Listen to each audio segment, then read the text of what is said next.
做咗保險咧，其實每個禮拜咧都好似同生死呢樣嘢行得好近嚇。啱啱過去呢個星期五，我有個人客，咁佢咧就過去呢一年咧都有同我表達過，就話覺得個醫療保險好似加價加得好貴喎。咁佢咧只不過係一個普通嘅小康之家打工仔。咁佢就話Miss Chow 話如果咧到週年日到期嘅時候咧，你幫我轉一啲細啲保障嘅 plan 啦，咁我唔想供咁多錢。而我呢個人客咧，過去就即係小毛病啦就有嘅，但係就未試過有啲咩大手術嘅嚇，亦都投保咗咧，講緊都接近有30年㗎啦嚇，即係大家由後生到而家嚇，咁感恩佢冇咩大病，只係啲小毛病嚇。咁佢就話覺得好似一路繼續咁俾保費，年年保險公司又唔知加幾多，佢覺得好似唔係好值，自己又冇咩大病。咁於是咧，我咧就即係喺佢呢個月到期嘅時候咧，就話俾佢知我哋你如果想即係減細啲張保單係可以嘅，咁幫你申請啦嚇。咁點知咧，即係幫佢申請嘅時候咧，佢個簽名又唔啱，咁批唔到喎嚇。咁跟住到第二次再揾佢再簽名嘅時候咧，咁再申請啦。下晝5點揾佢要佢用 iPad 電子申請，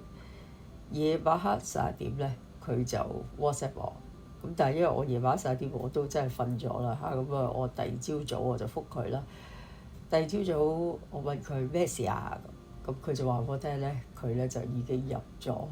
屯門醫院啦嚇。咁我話咩事咁嚴重啊？琴日下晝先同你通完電話嚇，你突然間做乜嘢？琴晚入咗屯門醫院，咁原來咧係心臟病突發，血管塞咗，唞唔到氣，好辛苦，即刻 call 999，咁就去咗屯門醫院急症室，跟住即刻同佢做掃描，就話佢個血管咧就塞咗90%嚇，咁咧就要做手術。不過咧喺屯門醫院咧就因為佢塞得太犀利，佢哋就話似乎可能安排佢做搭橋手術咧會更加適合，但係因為禮拜5夜晚嘛，第二日星期6日咧又未咁快安排得到嚇，咁要等到星期1，咁變咗咧佢禮拜5晚、禮拜6、禮拜日都一路咧都係喺即係屯門醫院嘅深切治療房。佢喺禮拜6朝頭早同我通電話，或者今日同我通電話都好咧，都好 OK 嘅嚇，個健康 OK 嘅，精神嘅嚇，咁亦都食到嘢嘅。只不過佢就話即係醫生唔俾佢落床，因為都插咗啲管啦，check 住佢嘅心跳樣嘢咁。咁就等去威爾斯，咁睇下威爾斯嗰邊嘅醫生就講如果做搭橋個手術個情況係點，咁佢自己再決定。當我知道佢有咁嘅情況嘅時候咧，我就即刻問佢：喂，啱，琴日5點先同你話轉細啲嘅 plan，你而家有冇改變主意啊？嚇，因為喺我理解咧，心臟病咧就2個情況，一就真係突發救唔到，太急啦嚇；2救得到嚇，咁可能通波仔啊，或者做支架啊嚇，或者搭橋啊類似咁啦。咁但係咧，如果你唔 keep 好你嘅飲食咧習慣，2-3年後咧，你以後會再塞㗎啦嚇，亦都有第2次嘅機會再做手術嚇。咁呢個就係即係以我了解係咁。咁我話你自己有咩想法啊？因為個客人咧，佢經歷過今次即係完全個心好翳啦，唞唔到氣啦嚇，即係接近死亡嘅邊緣啦。而嗰刻就即係去咗政府醫院啦。咁政府醫院又唔能夠即時有機會可以同佢做手術啦。咁跟住喺度即係叫等緊啦嚇。咁佢就覺得，如果我轉細咗嗰個醫療保障，咁又個選擇性係低咗嘅咯嚇，因為佢咧以往咧買開呢個高端醫療咧，就係我哋即係最早期第一批出嘅時候，就係開住私家病房嚇，咁係有墊底費㗎啦。但係如果而家佢轉一啲平啲嘅高端醫療咧，就可能係住大房，甚至乎咧都會有一啲網絡醫生嘅限制嚇。咁變咗，如果佢咁緊急入醫院，就算入私家醫院嘅時候咧，第一有冇普通病房俾佢咧嚇？第二就係一定係用唔到網絡醫生㗎啦，咁緊急咁一定係用住院醫生。住院醫生開嗰張醫藥費單，係咪又會合乎到保險公司平時嗰個價錢呢？如果唔係合理慣常嘅，會唔會有差額要自己俾呢？即係有好多，因為你買一個經濟啲嘅計劃，保障就一定冇咁靈活，或者冇咁全面，或者冇咁高嘅檔次。咁變咗呢，喺有限嘅選擇之下呢，人客就變咗佢喺入院嘅時候，或者叫危險期嘅時候，仲要諗咁多嘢呢，對個客人嚟講，佢就覺得係一個負擔。咁所以呢，我當時就同佢講：我喂，你需唔需要再決定係咪真係要轉細啲嘅醫療保險呢？因為啱啱係禮拜六嗰陣時，我就話正路嚟講，公司電腦未咁快做到嘅你要停，我都可以即刻同你通知公司停嘅。咁跟住佢就覆我，佢話其實經歷過琴晚嗰個咁危急嘅時候入醫院呢，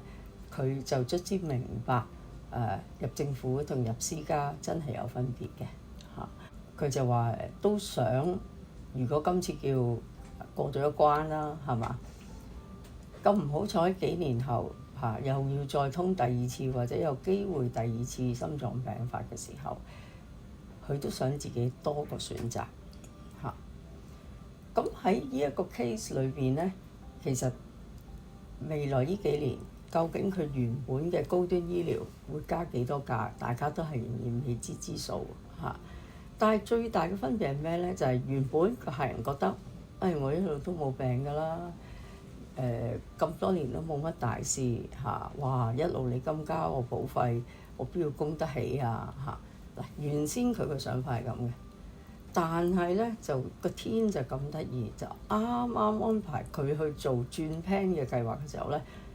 佢就突然間即係知道個血管塞咗90%，要做手術。而跟住呢個客人亦都知將來有機會再緊急入醫院嘅時候呢，佢希望自己有更加多嘅選擇，更靈活嘅選擇咁而佢就決定呢，就唔轉計劃啦俾多啲保費都好呢，要翻個舊計劃隨時可以入私家病房。無論個客轉平啲嘅計劃好，或者用翻去舊時嘅計劃都好啦。其實當然每個計劃咧都有佢嘅利弊啦你一分錢一分貨，你俾多啲保費，嗰個保障係大啲、闊啲、靈活啲。咁你俾少啲保費，事實上嗰個 plan 就一定會，例如有限制、有網絡啊，或者地區啊，甚至乎住嘅病房級別啊，就一定有唔同咁人客咧即係未經歷過真係大病或者要做大手術嘅時候咧，佢嗰個決定願意付嗰個醫療保費嗰個價值觀咧係唔一樣咁我今次即係點解要即係講俾大家知咧，分享個 case 咧，就係有陣時我哋每個禮拜客人打電話俾我哋，其實我呢兩日咧同佢傾電話咧，佢都係喺深切治療部嘅，即係我都同佢有講有笑啦，係啦，即係等佢個人唔好咁緊張啦咁同埋我都覺得佢係叫過咗個大關啦咁我都同佢講，我話早2個禮拜前我自己都有一個老朋友，都係識咗30幾年嘅咁就因為 cancer 啦，好急咁幾日就行開咗啦咁我話人生好多嘢真係我哋控制唔到，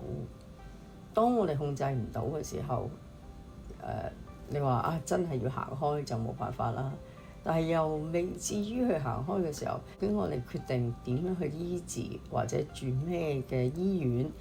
嚇，或者自己需要休息幾耐嚇。其實有好多嘢咧，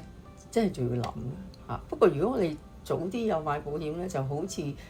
有個保險顧問喺身邊，我哋有陣時都會話俾你聽，喂，你會唔會咁樣諗？會咁樣會簡單啲啊？咁樣將個風險轉移咗，你會輕鬆啲啊？嚇！始終我覺得啦，保險最唔好就係要俾保費啦。但係好處就係當有事嘅時候，事實上你係減輕咗自己要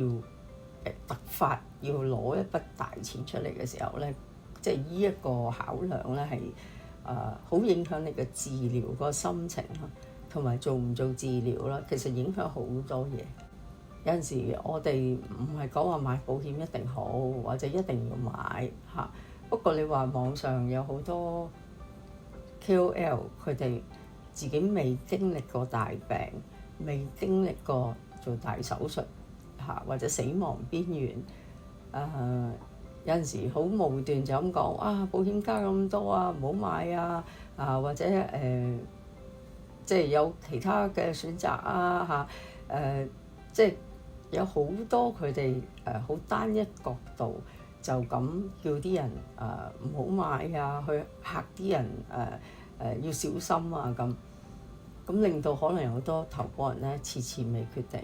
但係到真係病發之後又買唔到，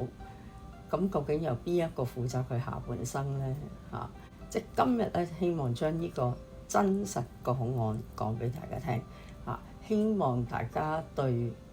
加保費選擇轉唔轉 plan，究竟係有咩角度我哋去諗，好嘛？咁我係 Miss Chow 啦，過去疫情裏邊咧製作超過365條保險知識短片，目的希望人客咧